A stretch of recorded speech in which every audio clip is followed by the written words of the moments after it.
পবিত্র ঈদ উল ফিতরের দিন কূটনীতিক, শিক্ষাবিদ সহ সর্বস্তরের মানুষের সঙ্গে শুভেচ্ছা বিনিময় করবেন প্রধানমন্ত্রী তারেক রহমান। রাষ্ট্রীয় অতিথি ভবন যমুনায় ঈদের দিন সকাল 10টায় এই শুভেচ্ছা বিনিময় অনুষ্ঠান অনুষ্ঠিত হবে।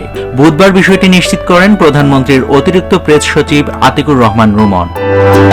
রুমন জানান, প্রধানমন্ত্রী ঈদের দিন সকালে জাতীয় ঈদগাহে নামাজ আদায় করবেন। এরপর সকাল 10টায় যমুনায় উপস্থিত হয়ে প্রথমে কূটনীতিকদের সঙ্গে শুভেচ্ছা বিনিময় করবেন। পরে মন্ত্রী পরিষদের সদস্য, সংসদ সদস্য, বিশিষ্ট নাগরিক, শিক্ষাবিদ, আলেম ওলামা, শিল্পী, সাহিত্যিক এবং উচ্চপদস্থ সরকারি ও বেসরকারি কর্মকর্তা সহ সর্বস্তরের মানুষের সঙ্গে শুভেচ্ছা বিনিময় করবেন প্রধানমন্ত্রী তারেক রহমান।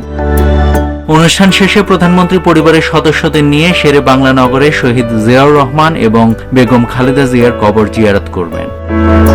দীর্ঘ 1.5 যুগ পর এটি দেশে তারেক রহমানের প্রথম ঈদ উদযাপন। গত 17 বছর তিনি লন্ডনে ঈদ উদযাপন করেছেন।